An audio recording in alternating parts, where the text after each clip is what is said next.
चलिए, आज हम हिंदी साहित्य की उन गहराइयों में उतरते हैं जहां सिर्फ 3 कवियों ने मिलकर एक पूरी साहित्यिक परंपरा की नींव रखती थी।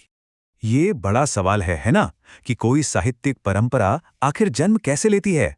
क्या ये किसी एक लेखक का कमाल होता है या इसके पीछे कुछ और है? इसका जवाब बड़ा दिलचस्प है।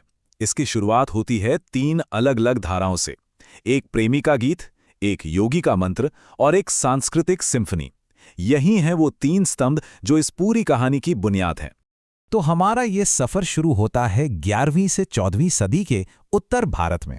ये वो दौर था जब गोरखनाथ, अमीर खुसरो और विद्यापति, इन 3 आवाज़ों ने मिलकर साहित्य को एक बिल्कुल नई पहचान दी।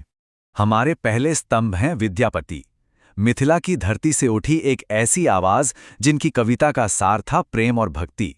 एक ऐसा भाव जो सदियों बाद भी दिलों में जिंदा है। तो विद्यापति की दुनिया कैसी थी? देखिए, उनके लिए राधा कृष्ण का प्रेम ही सब कुछ था। उन्होंने श्रृंगार यानी सांसारिक प्रेम और भक्ति को इतनी खूबसूरती से मिलाया कि दोनों के बीच की लकीर ही मिट गई। और सबसे बड़ी बात क्या थी? उन्होंने ये सब आम लोगों की भाषा मैथिली और अवधी में लिखा, जिससे उनकी कविता सीधी दिलों तक पहुंची। उनकी विद्यापति पदावली इसी विरासत का एक जीता जागता सबूत है। अच्छा, विद्यापति के प्रेम और भक्ति की दुनिया से अब चलते हैं एक बिल्कुल अलग माहौल में। यहां हम मिलते हैं गोरखनाथ से, जहां प्रेम की जगह ले लेते हैं आत्म अनुशासन और योग। तो देखिए, दोनों में जमीन आसमान का फर्क है। जहां विद्यापति का लक्ष्य था प्रेम के जरिए ईश्वर से जुड़ना, वहीं गोरखनाथ का रास्ता बाहर नहीं बल्कि भीतर की ओर जाता था, योग और साधना से खुद को पाना। विद्यापति की कविता भावुक और संगीतमय है, तो गोरखनाथ की गोरखबाणी सीधी और उपदेश देने वाली है। दो एकदम अलग रास्ते, पर मंजिल एक ही, परम सत्य की तलाश। और अब मिलते हैं हमारे तीसरे स्तंभ अमीर खुसरो से। और इनके बारे में क्या ही कहा जाए। वो सिर्फ एक कवि नहीं थे, बल्कि एक संगीतकार, एक भाषाविद और 2 संस्कृतियों को जोड़ने वाले एक पुल थे। खुसरो को ना किसी एक दायरे में बांधना नामुमकिन सा है। वो एक ही वक्त में आला दर्जे के कवि भी थे, संगीतकार भी थे, भाषा के जानकार और एक माहिर दरबारी भी।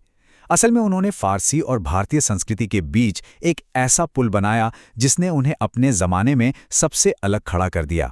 सोचिए, खुसरो ने हमें क्या क्या दिया। सबसे पहले तो कव्वाली, एक ऐसी विधा जो आज भी दक्षिण एशिया की रूहानी आवाज़ है।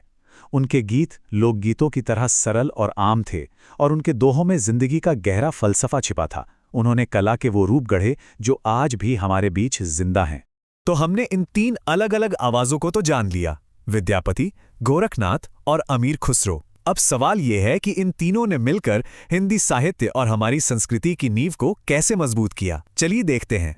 देखिए, इन तीनों ने अपनी अपनी एक अलग विरासत छोड़ी। विद्यापति भक्ति काव्य की प्रेरणा बने, गोरखनाथ ने योग और साधना के साहित्य की नींव रखी, और अमीर खुसरो ने कव्वाली की परंपरा को जन्म दिया। यानी इन तीनों ने मिलकर वो जमीन तैयार की जिस पर बाद में हिंदी साहित्य का एक विशाल दरख्त खड़ा हुआ। तो आखिर में ये सवाल हमारे सामने खड़ा होता है कि आज के इस दुनिया को, आज के इस दौर को किस स्तंभ की सबसे ज्यादा जरूरत है?